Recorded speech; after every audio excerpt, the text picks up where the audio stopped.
Hi, I wanted to start this lesson with a question. We are thinking about the fossil record, and in particular today, I want us to focus on the preservation of fossils.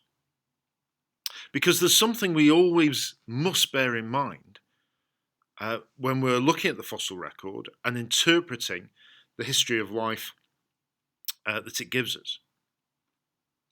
Because we must constantly be questioning this idea of the fossil record being both biased and incomplete. But if we're aware of how that might be the case, we can still make valid interpretations of the fossil material that we find. To consider how the fossil record is both biased and incomplete, we need to think about an idea we call preservation potential. How do the trilobites, for example, in this particular assemblage of fossils, get preserved? Why are they preserved? And perhaps most importantly, why are the other things that would have existed within this ecosystem with the trilobites, why are they not preserved? Okay, let's have a look at some of these factors. There are some things that favour fossilization, that make fossilization more likely. Let's go through each of these factors. Firstly is the abundance of the organism. What are the numbers of these fossils like? So the greater the number of individuals within a particular group, the greater is the chance that some of them are going to be preserved. For example, if we look at TRex, TRex was an apex predator. The numbers of individuals that would have existed at any one time for TRex are going to be already very small. We compare that with, as in the image here, ammonites in the sea, where there must have been countless numbers. The ammonites are far more likely to preserve. There are other factors that would affect the preservation of TRex, but maybe we'll come back to those, or we'll get to those further we go through this lesson. So our first factor is abundance.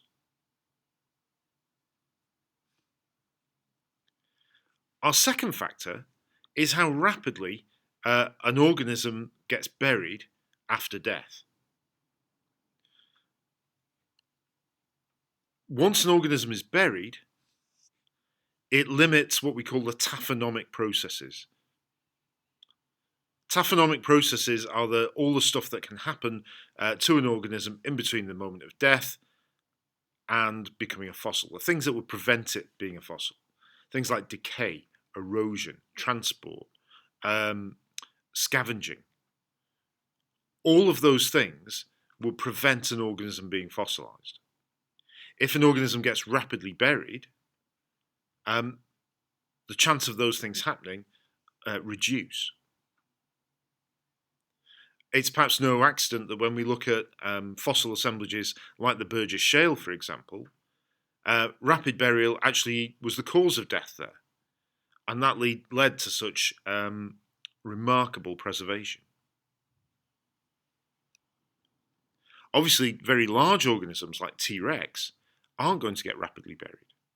That again will limit their potential to become fossils.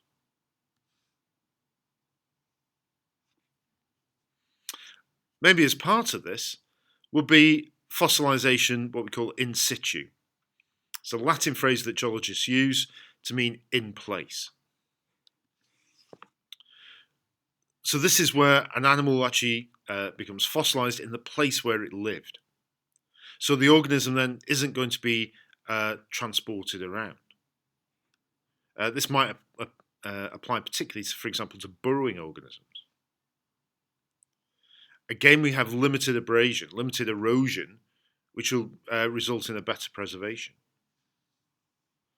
There's less chance of organisms being broken up or separated.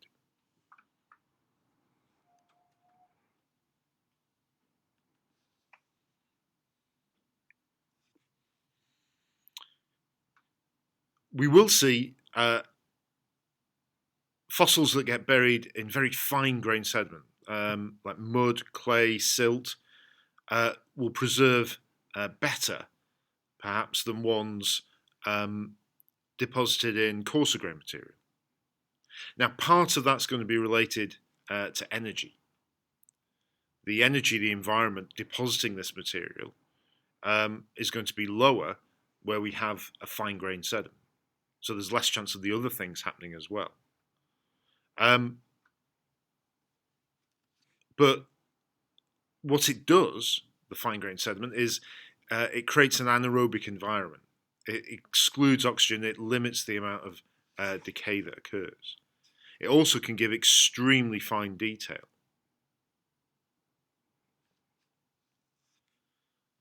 And as we said, reduces the chance of destruction. Now, the downside to this is most fine-grained sedimentary environments have very slow deposition. We don't often get rapid deposition.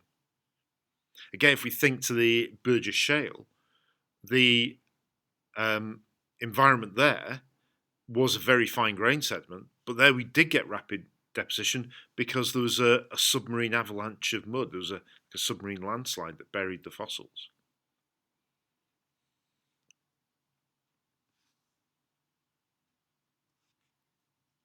We then have to consider size. Now, size is a little bit of a double-edged sword. We tend to find that adults are the most common as fossils. Their skeletons, their shells tend to be more robust than juveniles. However,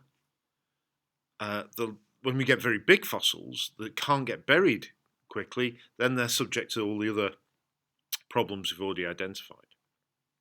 So that perhaps is an optimum size for a fossil to become buried. It could be that we see, the small invertebrates, the ones that will, comfortably fit in our hands, are the ones that are most likely to preserve.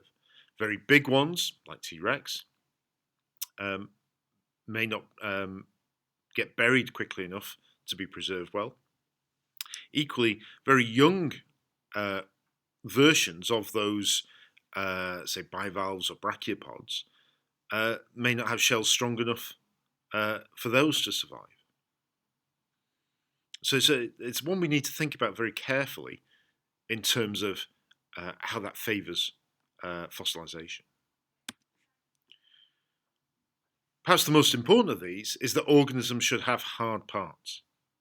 They should, if they're going to be preserved, or if they stand a greater chance of being preserved, have some type of resistant structure in their bodies. So bones, teeth, shells, nails, claws, exoskeletons made of chitin, even hair, are more likely to survive decomposition than the wobbly bits. Skin, muscle, even ligament. Those type of materials, they're going to decompose. They're perhaps more likely to be eaten as well. So those are the bits that we don't see. We're most likely to see the hard parts. Of course, it does mean that soft-bodied organisms are much, much less likely to fossilise. They could be the parts of the ecosystem that are just missing from our fossil record. So, it's only where we have unusual conditions of preservation, again like in the Burgess Shale, where we might see a more complete record of an ecosystem, ones that contain the hard-bodied organisms and also the soft-bodied ones preserved together. It does show the value of such unusual preservation. Now, there are some environments that make fossilisation far more likely. The most suitable for preservation, the one that creates the conditions that preserve most fossils, are marine environments. Particularly on the continental shelves, reef deposits, for example, there's an abundance of life and we have rapid deposition of sediment. Benthonic animals, ones that live on the seabed or just below the seabed, have the greatest preservation potential. They're the ones that are going to die in the mud or on the mud and get buried fairly quickly. It does mean that when we look at our fossils, we see lots of marine life, very little terrestrial life. But that may not always have reflected the balance of life on Earth.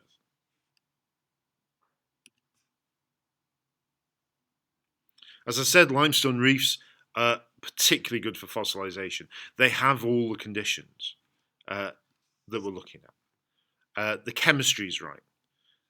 Slightly alkaline water stops dissolving of calcite shells. Just the abundance of life, the diversity of life that's there. There are sort of high energy environments which lead to the evolution of hard parts, in organisms like corals or bivalves. So it's no accident that where we find ancient reef deposits, like for example the Wenlock Edge along the Welsh border, we find some incredibly well preserved fossils. There are some environments, though, even marine ones, that are not particularly good.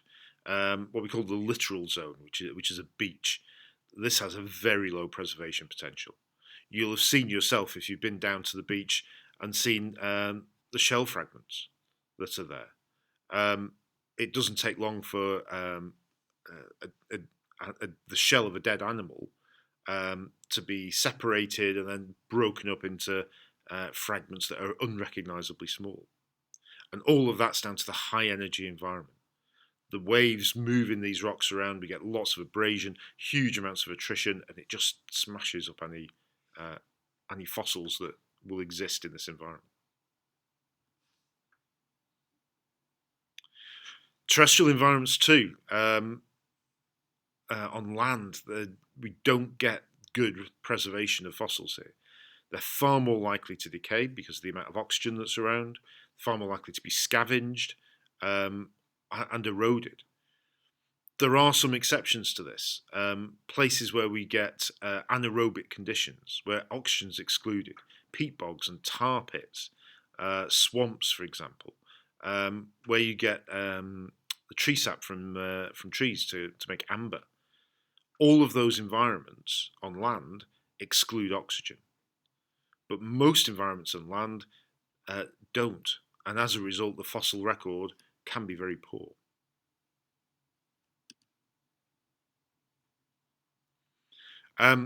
We can have a whole series of post-depositional processes destroying fossils. There can be some sedimentary processes where we get acidic groundwater perhaps passing through a rock that could destroy fossils. Metamorphism, particularly as we get to the higher grades, will destroy fossils. Low-grade metamorphism, we might find sort of distorted fossils, which can be useful in their own way. More about that another time. But anything medium to high grade will just destroy fossils. Anytime where you get recrystallization, the fossil will go. So, we need to think about all of these different factors when we're considering interpreting a fossil record. I use the example of TRex, as we see the sun setting on our friend here, as an example of an organism that actually doesn't preserve very well. There are literally a handful of specimens of a TRex in the world. The ones we see in museums are casts of one of those few specimens. if we think about the reasons for that, it lived on land, making it less likely to fossilise. There were very few of them, making it less likely to fossilise. They're very large, making it less likely to fossilise. It's a vertebrate, so there's lots of bits of a T-Rex that after death can get scattered quite easily. It can be scavenged. There's a lot of meat on the bones there. That's dinner for something else. So, the chances of T-Rex actually fossilising are actually quite surprisingly small. But whenever we look at any type of fossils, and particularly when we're trying to interpret them in terms of the environment they lived in, the assemblage that they create, we must always, always remember that this record is both biased and incomplete. It doesn't make it useless, though, because we as geologists can recognise how that might be and apply that understanding to our interpretation. Now, I also mentioned, these exceptional fossil assemblages, ones where we see things that normally don't preserve. We need to dig a bit deeper into that, but that's for another lesson. I'll see you then.